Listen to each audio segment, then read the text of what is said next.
Welcome to KidSketch. We're headed to Mission Bay in San Diego to find a seahorse.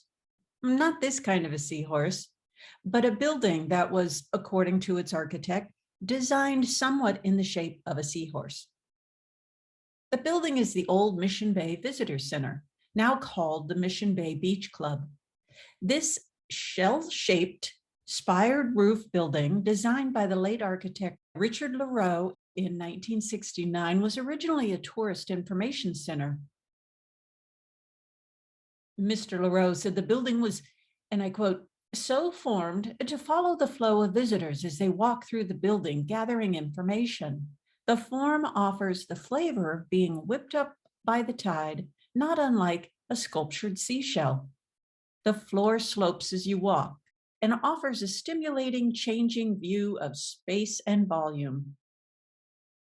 The design is a strong example of the organic freeform style in San Diego.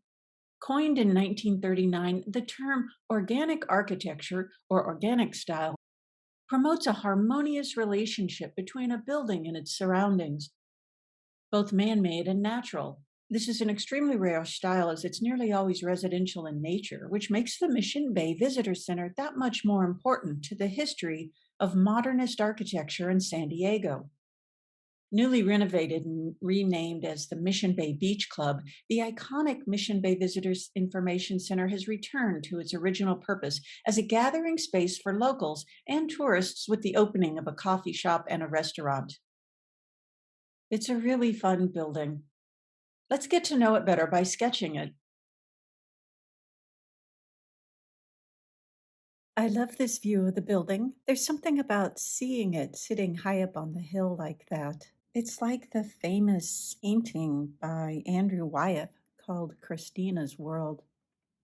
My vantage point the day I took this photo was from a grassy area in the shade of a tree. It's comfortable enough where I can take my time with the sketch. So that's something to look for when you're trying to pick a vantage point for whatever you're sketching. The building itself has high contrasts, the dark of the roof and the light of the walls, but there's very little detail when viewed from this far away. So let's make our sketch more about the scene and less about the building.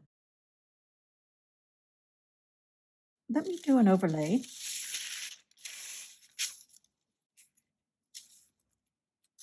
We'll capture the roof, very important. 3 lines, little smiley face, and that's about it for the building. And this ground plane, which is sloping, that creates the base of the building. Some other things that'll go into our sketch since it's about the scene. The tree, we'll capture its shadow. Maybe we'll do this tree too to frame our sketch. I'll probably add this line down here in the foreground closest to us. But because this is a pretty simple sketch and there's so much sky, we can have some fun. I'll show you different ways of doing sky, but I'd like us to try one where we use a poly sky. And what do I mean by that? Polly DiBartolo does a lot of sketching with us, and he makes the most amazing skies. So we're going to make some fun little ribbons like he does, and then we'll add some sort of squiggly lines that suggest a very graphic way of saying there's a big sky up there.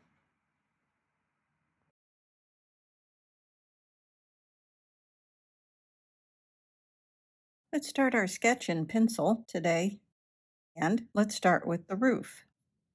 I think this will be the easiest line to try to get to start with. Remember to hold your pencil sort of loosely. Try not to choke up on it. Pull back a little bit and make 2 lines about like that. Make them of equal length. That's this portion of the roof, and you've just set the direction or the size of your sketch. You'll notice if you look carefully and you use your pencil as sort of a measuring device, that this side of the tall roof is about the center line of the building. See how they're about equal? So if you've made these about equal, then you're good to do the next step. The next step is going to be just right where in the middle there, make a vertical line. So I like to use my pencil to help find proportions. That is, like, how tall is this roof compared to its width? Let's see if we can find something that works. Is it about half?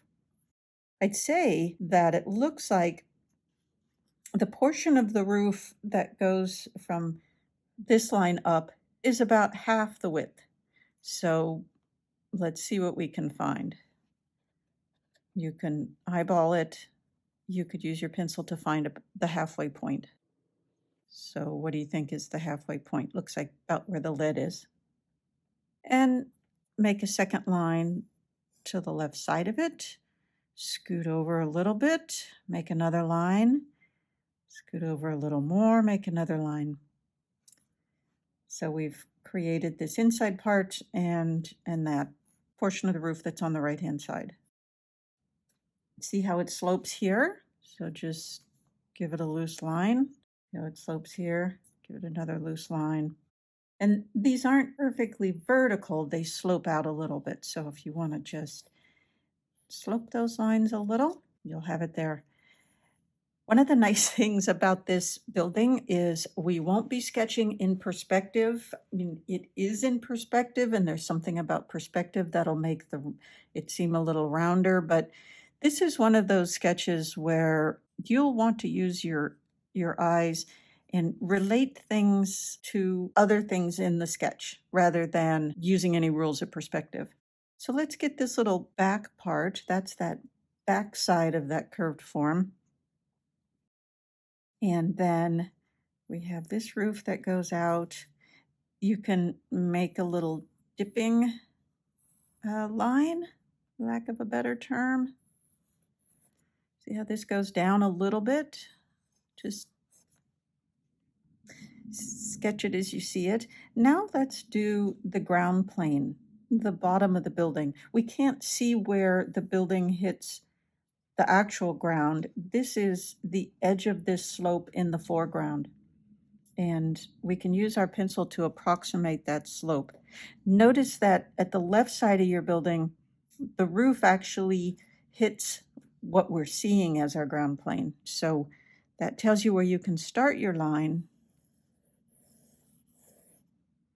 And your pencil can help you see if you got the angle right. Now what shall we add in? Let's go over to this other side. I happen to know from being there that this portion of the building where the little coffee shop is pops out from the face of the building. But from our vantage point, it looks like it's all one. And we're so far away, we're not going to differentiate. But we can see that there's an overhang here off to the left. So from the edge of your roof, wherever you've got it, just come in just a little and make a straight line. And then let's pick up this little curving line, right like that. That's the eave. And it seems to stop right about here. If you want to make a second little line, there's some thickness. This white band, that's the fascia board around the building. So it curves down just a little. Make it a little curve like that. When we get to adding a little more detail, we'll add a few lines closer together around the edge to help the building turn. Well, we've got the gist of our sketch. Before we go and add any more details, why don't we get some of these trees just sort of blocked in? It looks like, well, this tree is actually in the foreground where we are. So we can just make a little blob. It's going to frame our sketch.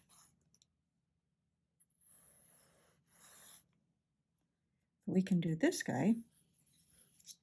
Before we add him in, see how there's this little hill here, and that's close to the building, and then there's this bigger hill here. So let's just come a little bit past the end of the building, about like that, and create an angled line for that slope. That's, if you go there now, you'll see they've got a vineyard growing.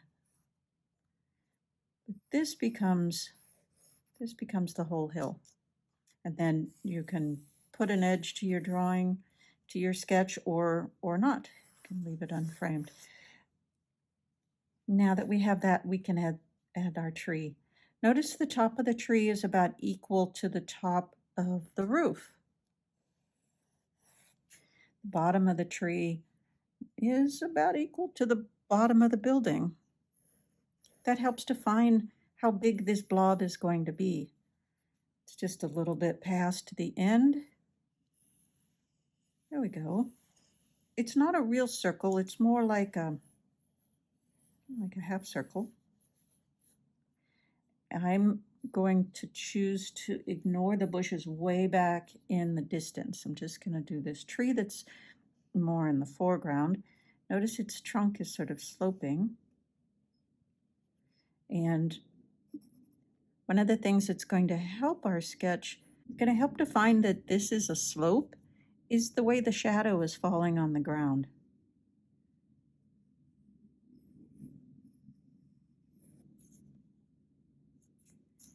That shadow is coming straight down from the tree, and then it's like just a little oval. Even though this is big, its shadow seems pretty small. And if you'd like to indicate the shadow over here for this tree, you can. The last thing we can add, a little sloping line, which is very much in the foreground. That's the sidewalk. Okay, now that we've got our sketch blocked out, why don't we go back in and add a few more of the details before we start inking. What are some of the critical things we might like to add? Might give a little hint that this is like a series of bushes. So that's not a hard line. Some of these other lines are very straight, but this one is broken up like the bushes.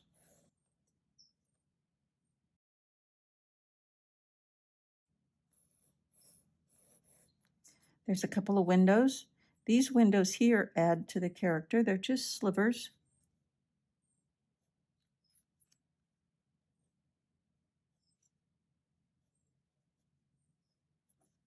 Looks like there's 4 of them. We'll get a little more careful with our roof line when we start to ink, but if you wanted to be a little more careful so that you know you have it, you could check your lines, erase a few. Not sure what this is, but it's kind of cool. There is this window. Looks like the right edge lines up with that end of the roof, and the left edge kind of ends up with that. You see how it slopes? It's a hint that we are seeing some perspective.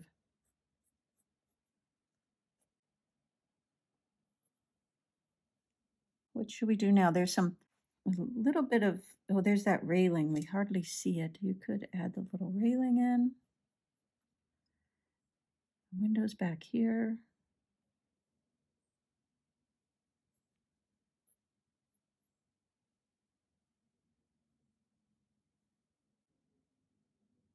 Sort of see this window here. The tree is not a uniform shape. When you're sketching trees, think of them like a series of globes or blobs, and the shadow's going to work around them. You'll have the sun will be hitting. See how the sun hits certain parts of it? We don't want to sketch every leaf, but we want to give an indication that we know that this is a tree. And we know trees have leaves.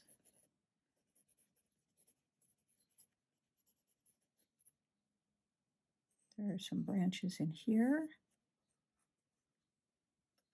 We don't really see much of anything in there, do we? I just love how that tree is leaning. Now's a good time, while we still have our pencil in our hand, to do a poly sky, to do that ribbon effect that we see Polly do. So make a couple of swerving lines, however you like, across your sketch. I've got a pair of them here. Maybe he usually crosses his. And then I've got another one, but I'm not going to, at this point,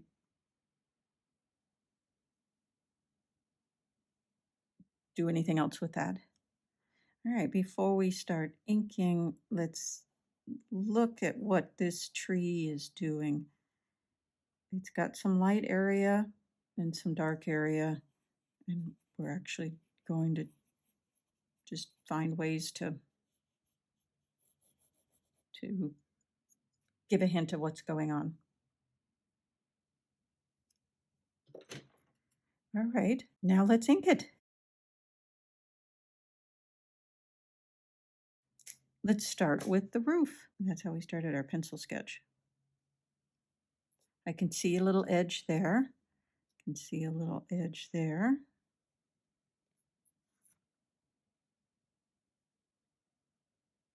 I'm putting in these lines so that I don't darken in the parts that are going to stay untextured, unshaded.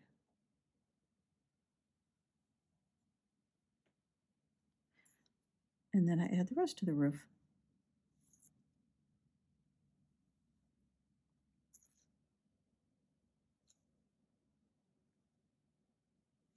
You'll get better at your ability to observe the details.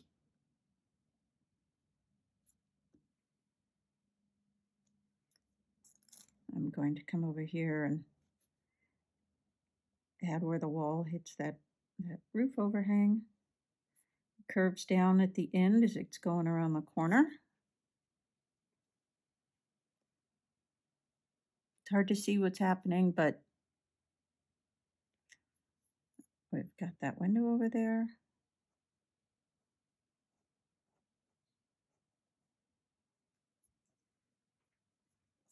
I'm just adding the lines at this point. I'm not shading anything in just yet. And then how about we do the hill? We do the hill, the beginning of the hill. So we have the bushes. Just going to make it a series of scribble lines. The bottoms are a little more level.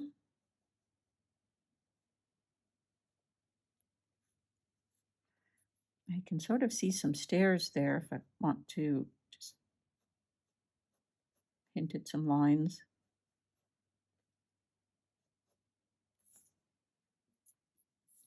That's our hill there.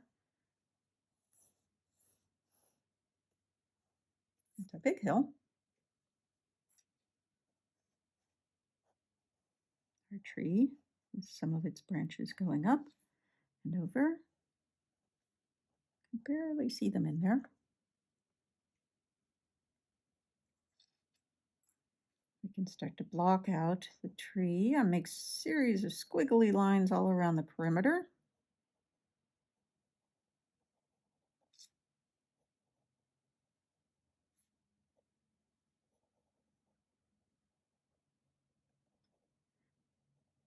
I like to use a broken line.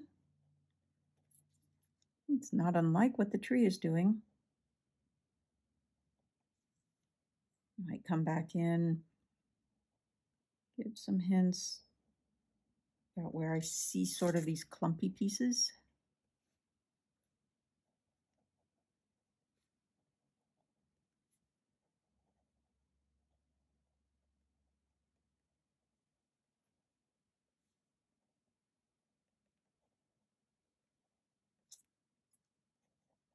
This is more like the line drawing, and then when we add our shade and shadow, the tree will take even more form.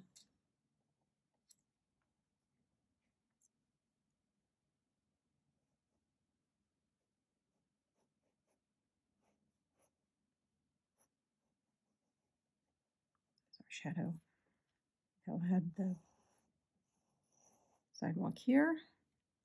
I'm going to get the edge of my sketch.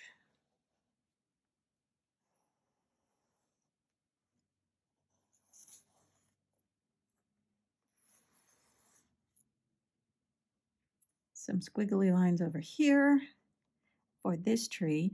Now, this tree is closer to us. If you wanted to, sometimes it's kind of fun to, to make a leaf or two. It actually looks a little more like a leaf when it's that close in the foreground. No, we're not going to make the entire tree out of leaves, just some at the edges.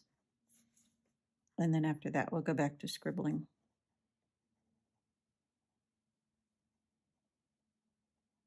But what that does is it helps you know that this is a tree that's closer to us.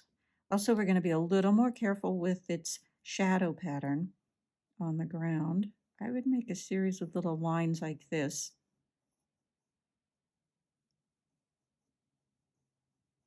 Then that one's just going to be a blob, but this one could be a little more careful.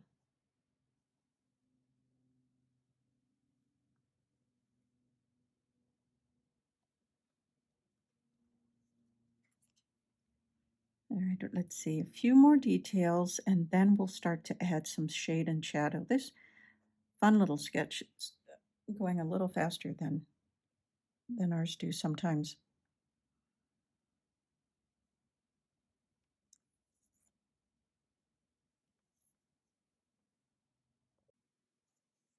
I'm going to add the ribbons for the sky, and I'm going to take them behind the roof.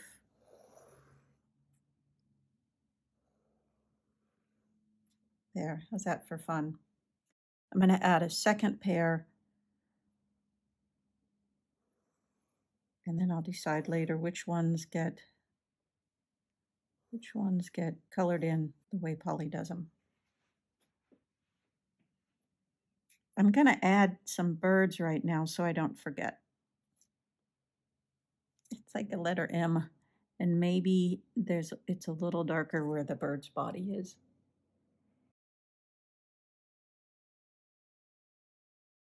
Okay, shade and shadow. I'd like the darkest of our darks, one of the darkest will be the roof, and actually it wouldn't normally be the darkest. The roof has got a lot of light on it, but in this sketch, because it's a little bit more graphic than some that we've done, I'm going to make it pretty dark. Even though if it's a black roof in the sunshine where the sun is hitting it, it's going to show up as a gray normally. If it's black and it's in the shadow, that's where the darkest darks are. But I just want to make the roof dark.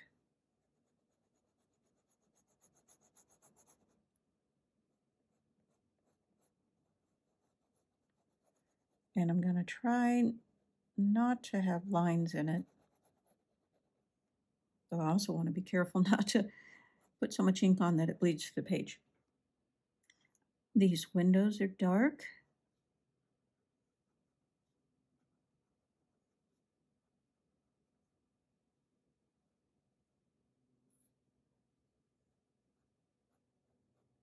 This window's not completely dark, but we'll make it that way. There's some dark openings up here. Okay, as I'd mentioned, we can take a couple of lines just to make sure that that building looks like it's curving around. So I put some lines, vertical lines, closer together as it comes around, and then they get farther apart as that curved area starts to face us. The underside could have some lines too. I'm just going to leave them sort of put more of the shadow near the outer edge. That may not make sense, but what it suggests is that light that's bouncing over here is bouncing up on that overhang. Let's see, and there's a little dark edge up there. And how about this antenna or whatever it is? Okay, now let's do the entourage, the plants. Let's add some shade and shadow, and to give the feeling that these are slopes. So one good way and easy way to show slope is to do a series of lines that are following the slope. So let's put this part where the vineyards are. We'll have those lines closer together. There's sort of a series of horizontal lines here. It's landscaping. We will maybe make some circular shapes here to show that there's shadow underneath these bushes. Actually, if I look carefully, the shadow's on the left side of each of the shrubs. So maybe make a series of little letter C's to get your round shapes, your little shrubs to take form. All right, now how about the big hill? Let's do some lines. This is where they can be loose. I'm not choking on my pen, but I'm keeping them farther apart. Something that adds a little character when you're using a pen like this is maybe hold for a second before you start your line and then go quick. And what that does is look at the character that it gives the line. Adds a little extra ink at the beginning. They don't have to be that careful.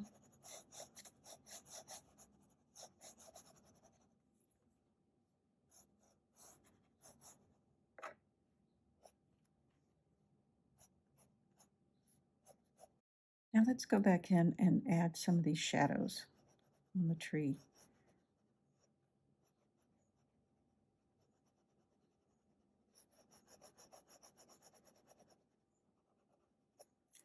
And let's definitely, okay, so it's hard to see this in photo, but if we were out there, we'd probably see it pretty well, is that there's a shape to that trunk. It's not just all in shadow.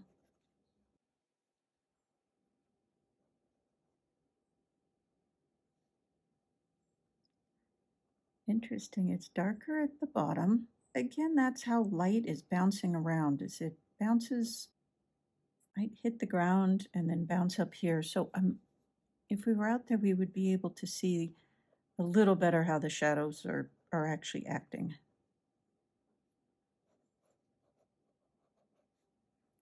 Now let's give a few more squiggles in the areas that we want to suggest are more in shadow.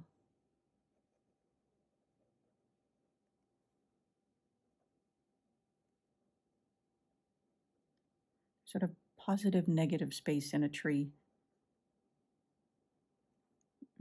If you want to define a portion that's closest to you, add some shadows around it that causes it with nothing on it to pop out like that.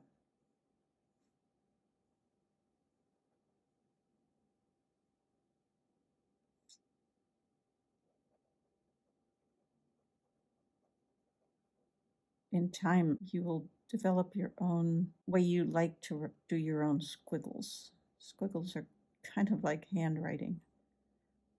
And some people's are a little more angular and some are more curlicue.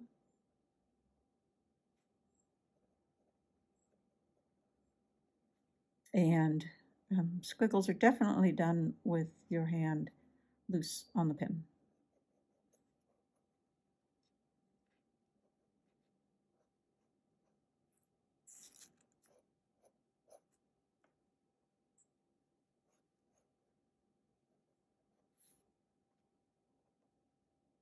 Maybe make a couple of loose leaves there.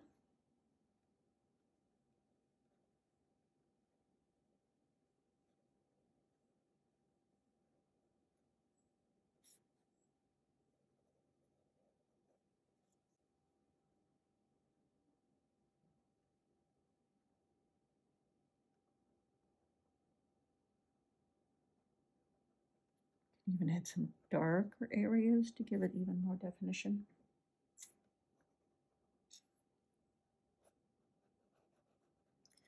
It's a good time to squint and to see how your sketch is holding up from a tonal value standpoint. Is the shadow dark enough? Is the tree dark enough in comparison?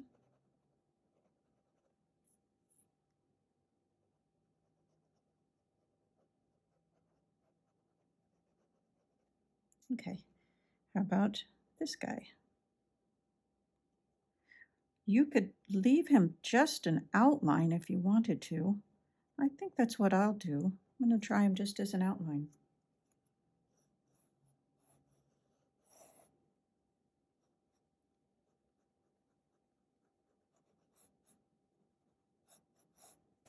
I'm adding a bit more detail now to the slope, and I'm just looking around the sketch and seeing what else I want to add.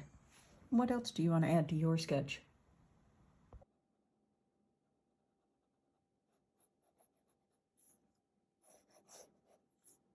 All right, I'm going to add a few more lines for the shadows here in the foreground.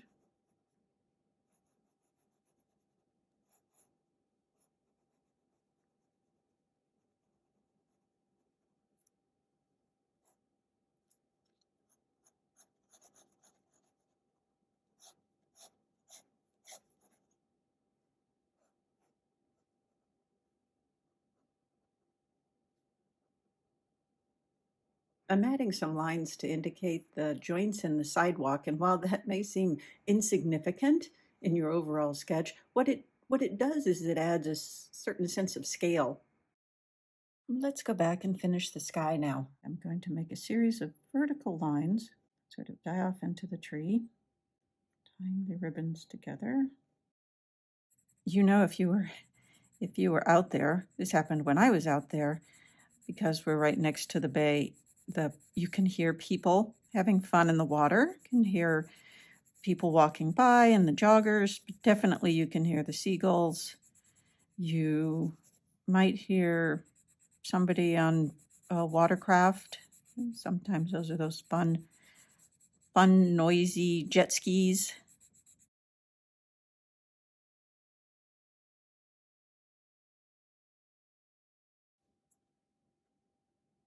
Now I'll take my eraser. Gotta let the ink dry. I'm going to take my kneaded eraser or just my pencil eraser, and I'm going to take the extra lead off and see if there's any areas that could use a little more touch of the ink.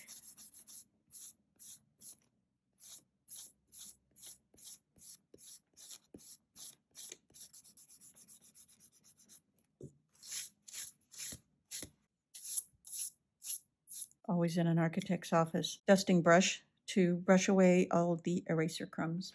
Make sure your eraser is clean and your ink is dry, otherwise you will smear it, which I just did.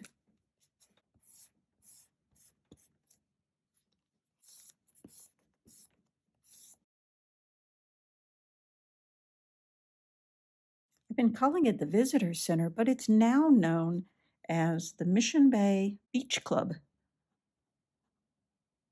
Mission Bay Beach Club, San Diego. And it's summertime.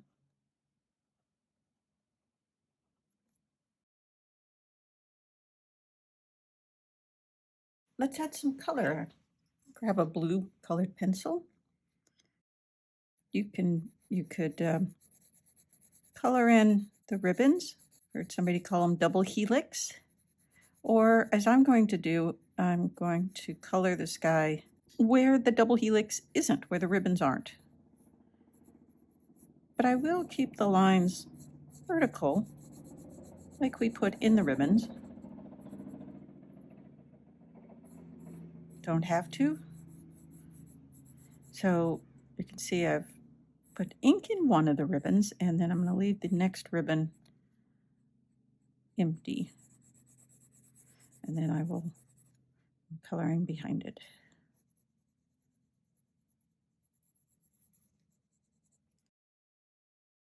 Because we're looking up, this area over here definitely wants to be, the color's going to be good. We definitely want to leave it empty so that the viewer knows it's sky. And that's where the color is actually helping to enforce just how down the bottom of the hill we are. Because we don't see anything beyond it. And we definitely don't see the horizon in this sketch. Well, the horizon's at our eye level. The horizon is somewhere down here, because remember, I'm at the bottom of the hill and I'm looking up. But if I were looking just straight ahead on a level, the horizon is on the other side of the hill. I'd see it if the hill wasn't here. I remember a little bit ago, I talked about how much you're going to absorb of of what's happening around you as you're sitting there doing your sketch, the sights, the sounds, the smells.